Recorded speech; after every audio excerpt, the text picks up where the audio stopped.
2, 3, 4.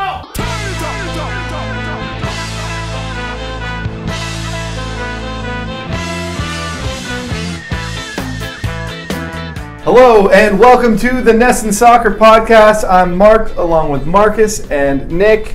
We are recording just after the end of Sweden versus England. Colombia. England, Colombia. England will be playing Sweden in the quarterfinal because they finally won a World Cup game in PKs. It was all shaping up to be the classic England collapse. Surrender the late goal. They looked bad in extra time. Colombia had a couple chances, had the most serious chances, I would say. And then they missed one of their PKs as Colombia had made their first three.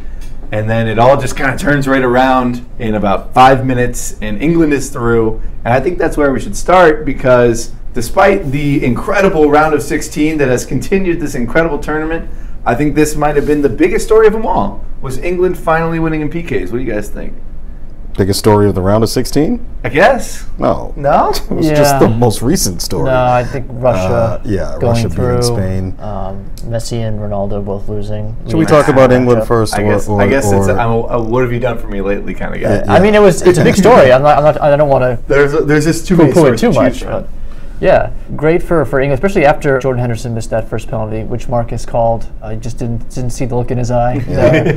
And you thought Colombia, okay, they have all the momentum now, they're going to go through. But I've seen enough Arsenal games where David Ospina is not going to lead you to the promised land. Yeah. And credit to England. They went through, and I think they'll give them a lot of confidence. And as well as Sweden has played, it's a very winnable game. There are much better teams left in the tournament than Sweden. Yeah, looking good for England right now. So we'll see what they're made of the next game, but it's certainly a confidence-boosting win. I don't want to give England too much credit for what they accomplished. They took the lead versus Colombia, controversially. They gave the lead away at, the 94th minute or something like that? Yeah, just at the end there. Yeah. Didn't do much of anything on extra time, and then, Colombia had them on the ropes, and for some reason they all started going for power over placement. So after, I think they'd scored their first three, placing it all to the goalkeeper's right, and then they all just started firing them, and I think that's where the shootout turned. But big story, England finally wins on penalty kicks. I've been telling everybody they'll go out in the quarterfinals on penalty kicks, so we're still on course. Well, based on how the lack of goals Sweden has, we could see a 0-0-1-1 penalty kick shootout in the next round. Wouldn't surprise me at all. Jordan Pickford's save in the PKs, though, was fantastic. It was one of those where he dove, but it ended up in like the middle of his body and just stuck his hand out, big old palms. He's kind of like an undersized goalkeeper. I realized as he was standing in the goal there, or at least he looks like it on the broadcast. He doesn't have the length of a Thibaut Courtois, but it was a great save. First England goalkeeper to save, I have this stat up here, to save a penalty in a penalty shootout at a major tournament since David Seaman in 1998. Wow. Yeah. Jeez. And this was their first victory in a penalty kick shootout since 1996. What, 96 euros? Euro 96, yeah. Wow. So long time coming. Tough way for Colombia to go out. But yeah, and the game was so chippy in the 90 minutes. Yeah. It really was. Marcus, it kind of reminded me of their Colombia-Brazil. Yeah, Colombia-Brazil. I was like, why is this how they're playing this game? Well, their playmaker was injured, James Rodriguez, so I guess they just went for prison rules. It wasn't getting them anywhere. But 36 fouls, 8 yellow cards combined, six for Colombia. Colombia was probably a bit lucky to not go into extra time with a down man. Yeah, they definitely were lucky, and if they had advanced, they would have had a very depleted roster with yellow card accumulation suspensions. Well, they don't have to worry about that anymore. Don't have to worry about that. So I guess, maybe it wasn't the biggest story of the round of 16, but it was certainly a fascinating one. I'd say the second biggest, for me, or no, I think it is bigger. That Russia beat Spain. The host nation is on to the quarterfinals where they will lose to Croatia, but it was quite a night for Russia. And I think just overall, I'm just very surprised with how well they've been able to play throughout this tournament. And we were down on Spain, but Russia's overall When you say we, do you mean All three of us? The two of us. Yeah. And we should mention, do you have the $20? Okay, first, I gave Marcus his 20. Mark, I'll Venmo you 20. Oh, yeah, you guys were very, you guys, as well. you guys were very down on Spain in the group stage. Yeah. I said they would get through no problem. They didn't get through no problem, but they did get through. As group winners. Group winners. They got lucky. And they should have beat Russia. I mean, they should have won this game. Frankly, Portugal and Spain got lucky in the group stage. Yeah, They both sort of just stumbled and fell into the right place. But yeah, they did not get to the quarterfinals, so I lost my bet. But this is a big missed opportunity. This side of the bracket is pretty weak, at least if you compare it to the other side. Yeah. This is a good opportunity for Spain. They really could have faked their way to the final. Yeah, they could have. I mean, somebody else is going to do yeah, it. so a big opportunity missed. Marcus and I were talking about it earlier. They've got an older team. They just didn't play as well as they had, lacking that killer last pass, I think. You could see it against Russia. In years past, Iniesta and Xavi just finding David Villa and Fabregas and Torres, those final pass when teams like Russia sit back, they got 11 guys behind the ball. Can you make that one pass that unlocks the opportunity? And they didn't find it. Iniesta played, but clearly, he's not the same player he used to be. No. Not even 8 close. years ago, he won the World Cup. Yeah. That's an eternity. Spain doesn't have that, and they need to get some of that playmaking, elite playmaking skill again. But unbelievable for Russia. I think it's really exciting when the host nation goes far, especially when it's a nation that is not a traditional soccer power. I think that kind of adds to it. And they're playing Croatia, not totally unbeatable. So Croatia did not look as great versus Denmark as they had in the group stage. That's right. In the knockout stages, it kind of becomes a little different, but I was kind of disappointed by their performance and might start to second guess my prediction of Croatia in the final.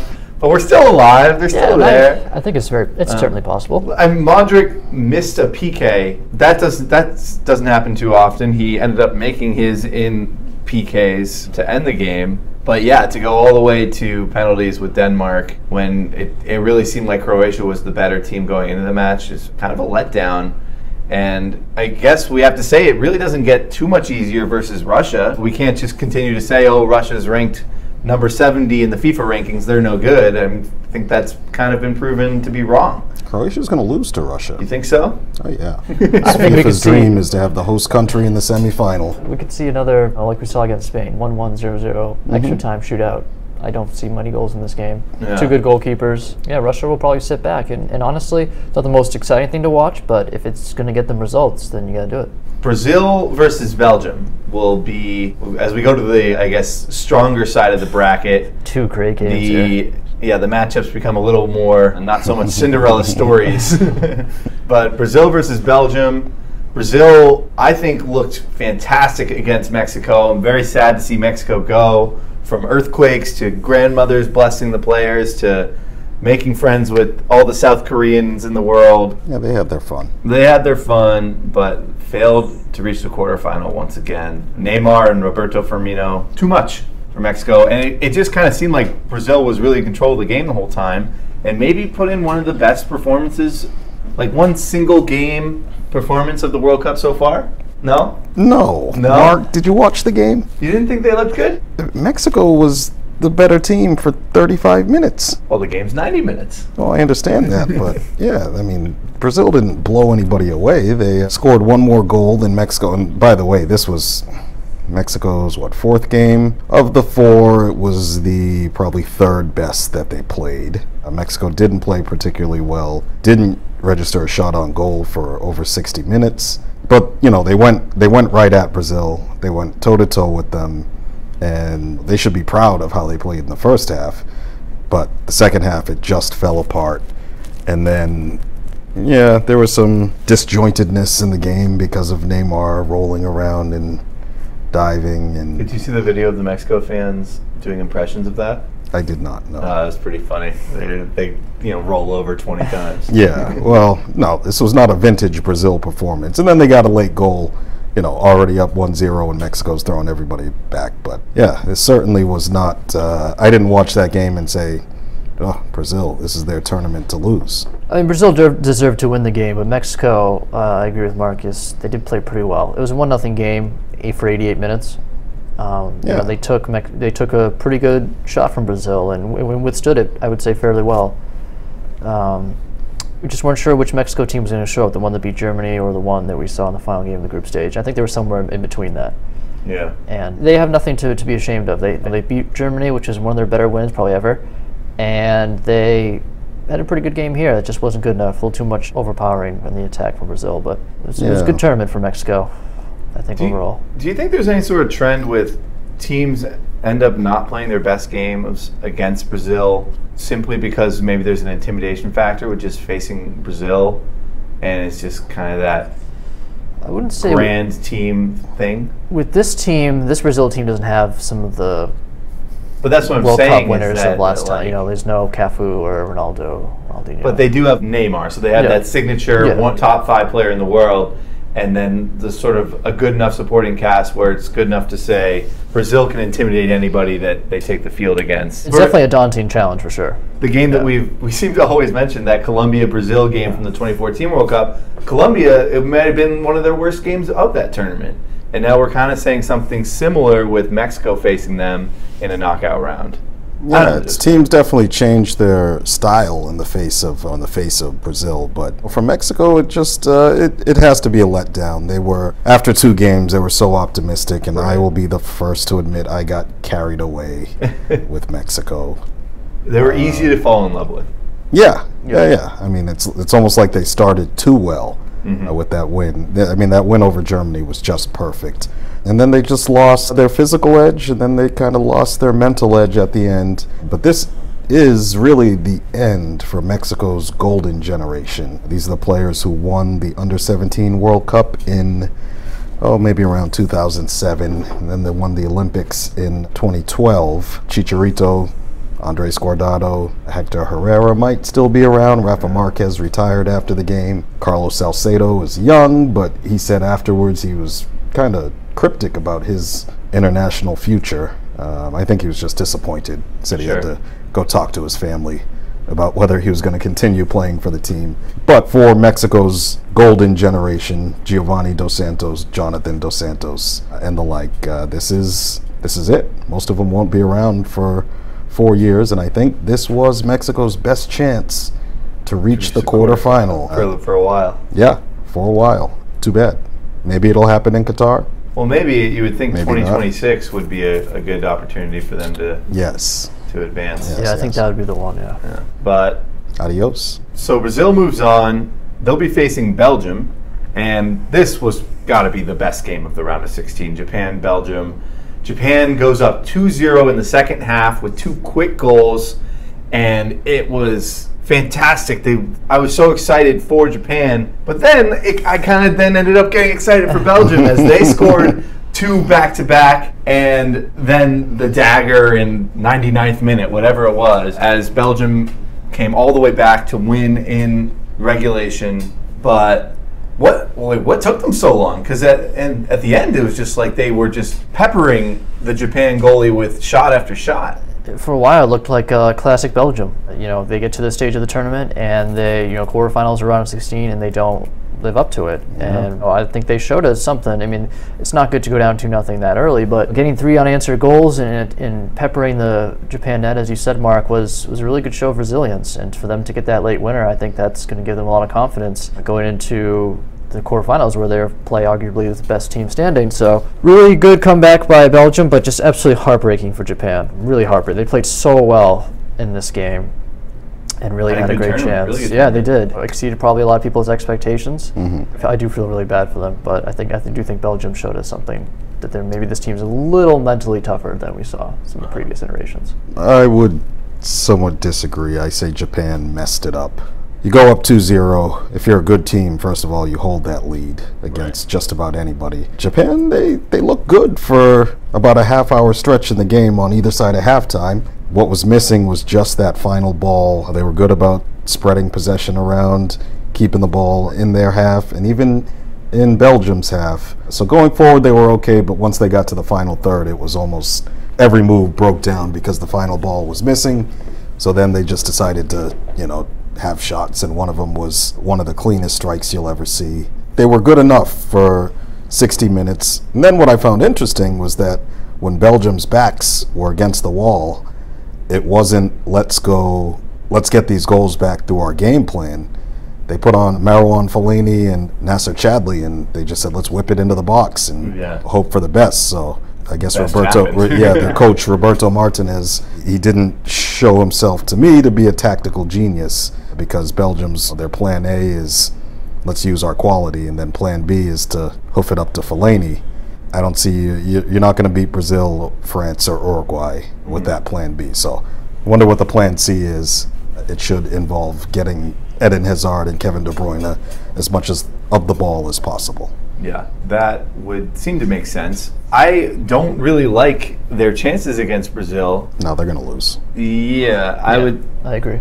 Brazil will beat them. That the best team remaining with the chance of beating Brazil, as much as I hate to say this, Nick, is France. Let's go. But I'm not sure how I feel about France versus Uruguay. I think Luis Suarez is playing extremely well in this tournament. He is. And so is Cavani. Yeah, so both of them might be injured. I've seen reports Cavani had a calf problem in the game. Right. Suarez, I can look it up very quickly. Yes, Suarez limps out of the training session ahead of the France clash. Yikes. That's not good. Yeah. So that was just today, Tuesday. That game is Friday, I believe. But knowing Suarez, boy, look at this. Suarez has played 638 games in his career. He's missed 6 through injury. Wow. Yeah. That's an incredible amount of endurance. Probably missed 10 times as many through bans, but whatever. Right, exactly. This player is remarkably durable. Yeah, if he's not fit and firing and Cavani's not fit and firing, Uruguay's in big trouble. Yeah, Cavani came off in the 74th minute. Yeah. After scoring twice. So. Against Portugal, round of 16. I thought in last show I thought that France could really. This was the game they could break open on, because Argentina's defense was pretty poor in the group stage. I mean, France is pretty underwhelming, especially from an attacking perspective in the group stage. But Kylian Mbappe, I think, really announced himself as, if not the best player at this tournament, pretty close. 2 late goals. Pavard had one of the goals of the tournament. Oh. And not just on Mbappe's scoring, but the pace that he has. His ability to create that penalty. Space. Yeah, I mean, he runs as fast with the ball as people do without it. It was really incredible. And, I mean, Argentina did show me something in this game. You know, they had another great goal by Di Maria. Yeah. Unbelievable strike. You know, he finally showed up in a big match. That was the best game of the tournament, by the way. This game? Yeah. France-Argentina. Very open, tons of chances. I think it's the hardest Argentina had played. Yeah, and they really gave it their all. If they played like that in the group stage, and they had 59. Sorry, go ahead. Not even quality-wise, just their hustle. Yeah. I mean, you started to see it in their last group stage game, but it just seemed like they were actually running after the ball. And if they had put themselves on the other side of the bracket, they'd be the favorite over there. Yeah, I mean, 59% They possession. blown it. Yeah. I'm tired of this talk about clear paths and favorite. I mean, you have to win. You have to take on whoever. Yeah, this is a big lesson of this World Cup. There aren't really any easy games. You might think, oh, you're going up against Sweden and they're going to sit back. Well, yeah, they're going to sit back. They're going to sit back, yeah, and they're going to block 30 shots a game, and very hard to beat. So, but yeah, France. Yeah, I think France and Brazil are the best teams left. And if we get that semifinal matchup, I think that will just determine the winner. These teams last played in 06, and France won on a Thierry Henry goal. But I don't think they've played since. France is now they played 9 games in 2018 all competitions. They have been unbeaten in their last 8. Their only loss was their first game of the year in March, I believe, to Colombia. So they look good, but Uruguay is also very good. You know, Godin really has that back line figured out. And, if Cavani and Suarez are on the field, even if they're less than 100%, they're still better than most players. So it's going to be a good game. As of right now, I like Uruguay in this game because defensively, I mean, they've conceded 1 goal in 4 games. That's incredible. Very well balanced. France conceded 3. I would be worried. Their back line is not. Pavard before his goal was pretty bad. I think this will get a similar game to France-Argentina. It'll be pretty open. Maybe like 4 or 5 goals involved. No. Uruguay is not going to open up. I don't think Uruguay. Whether they open up or not, they're not going to. They'll just wait for their moment. Yeah, I mean, Argentina conceded 4 goals. You concede 4, you don't win. period. Right. That's just, their defense was comical. And then I look at some of the players that were back there, and it makes sense. Right. I think Fazio was there. What's he doing there? Mascherano. Marcus Rojo. Pretty old. Rojo, yeah. It was... Mascherano. Yeah, Argentina, their federation's a mess. And kids are still playing there, but they're not developing as they should.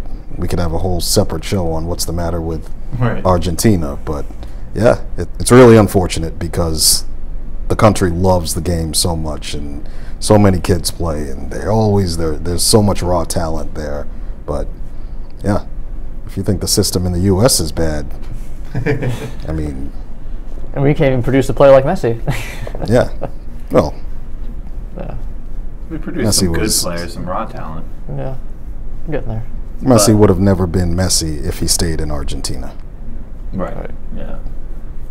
Well, that kind of brings me to the one thing I wanted to talk about. That Uruguay and France are responsible for knocking out Lionel Messi and Cristiano Ronaldo from this tournament.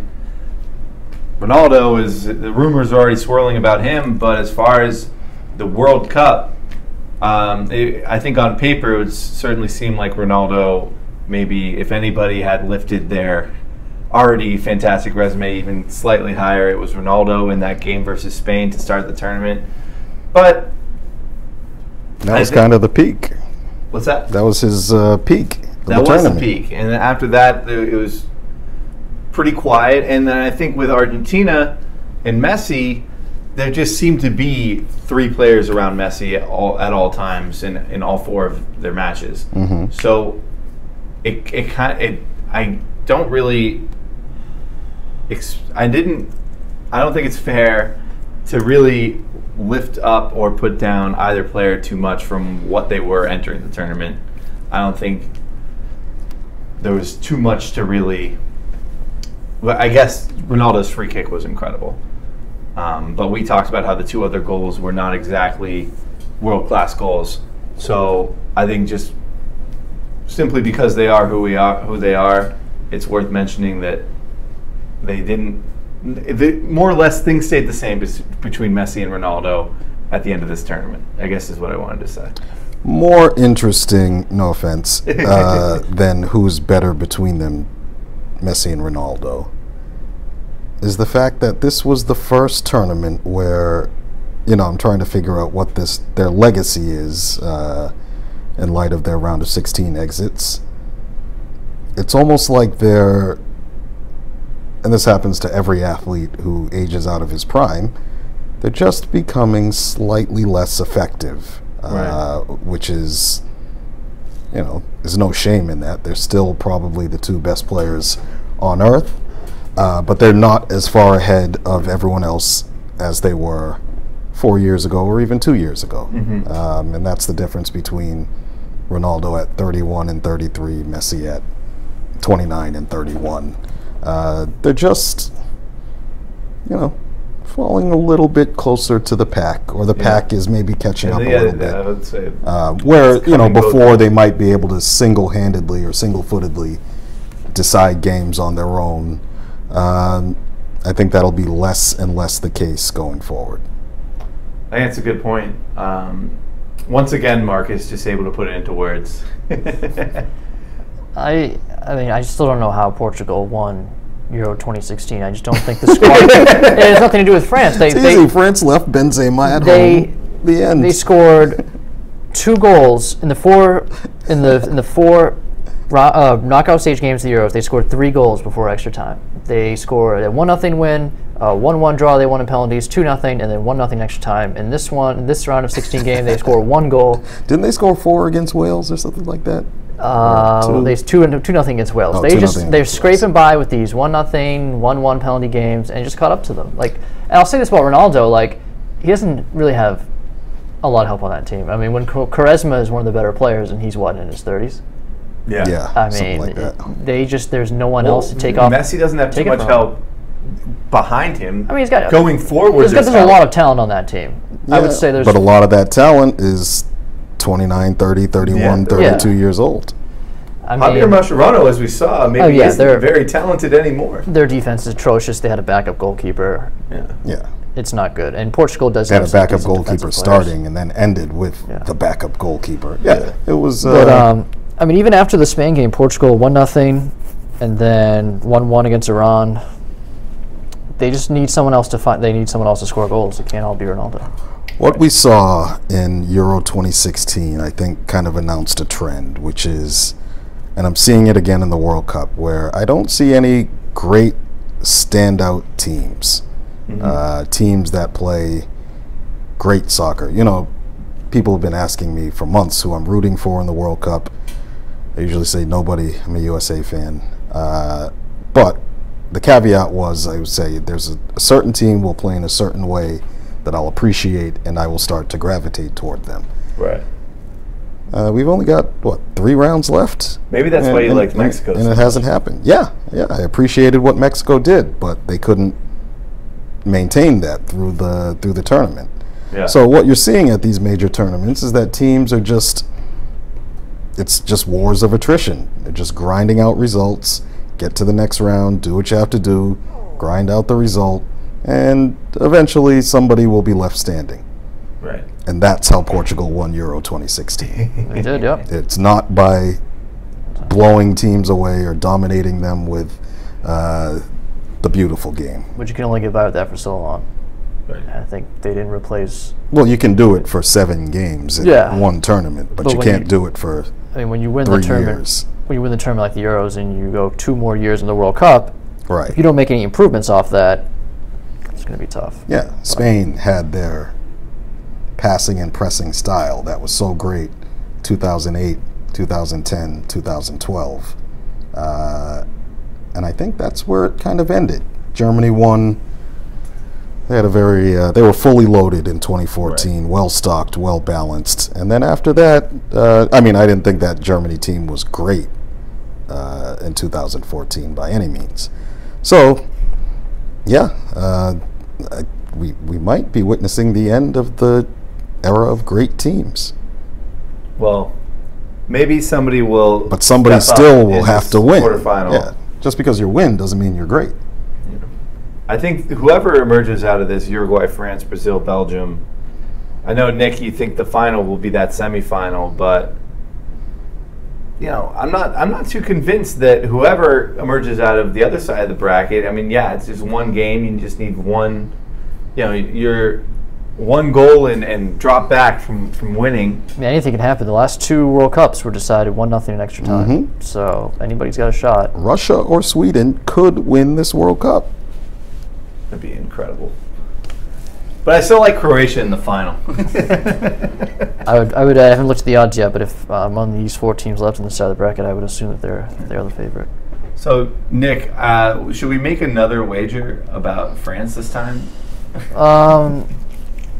What did I say at the beginning of the tournament? France over Germany. Half that can't happen anymore.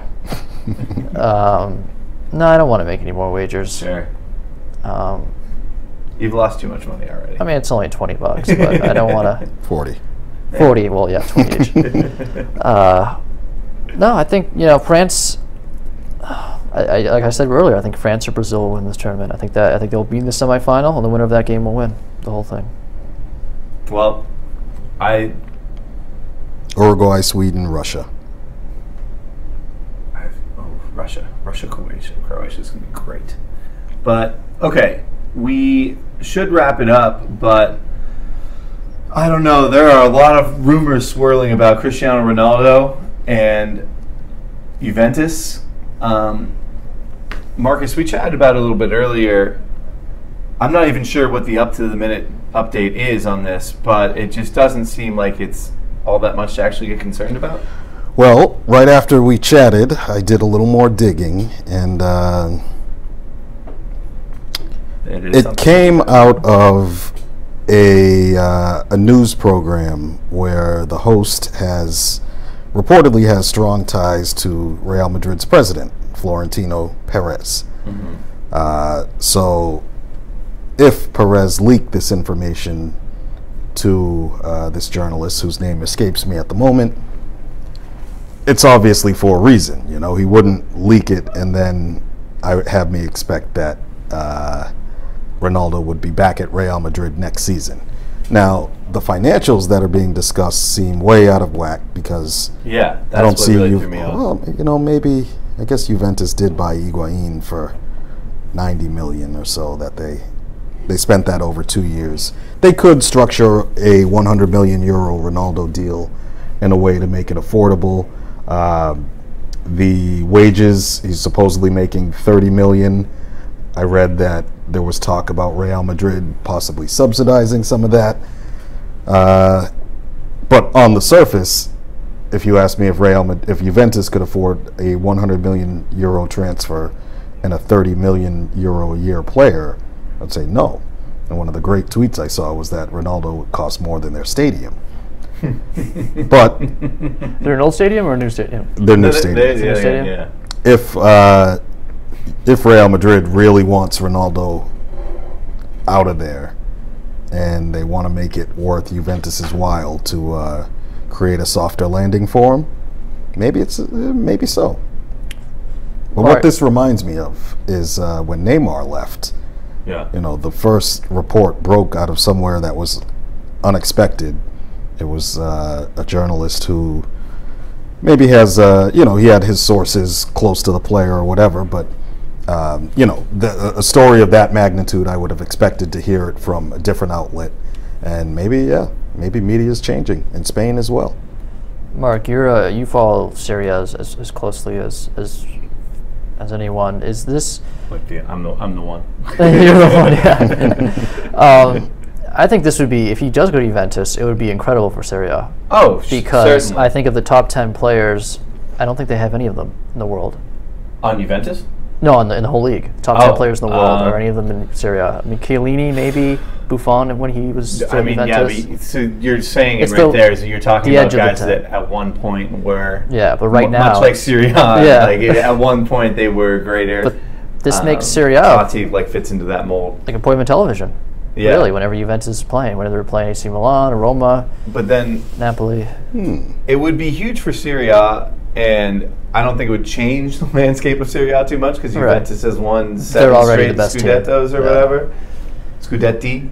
But it would be huge in the sense of the Champions League, and now you're paying all this attention to a Serie A team that, Juventus, even though they would make the final, wouldn't get any attention until they were in the final. Roma was same deal. They didn't get any attention until they defeated Barcelona. So it'd be huge in that sense. But yeah, I just it throws me off with the numbers and how expensive he would be, and an Italian team paying that much money. Yeah. Especially with Would they sell the Higuain? fair play rules and all that involved, and you have to be making sure that you're making as much as, I'm not sure how it all works, but it definitely factors in. There would have to be other shoes to drop, right? At some point. So it would surprise me. Juventus is the only Serie A team he would go to, and it would just surprise me if he went to Serie A.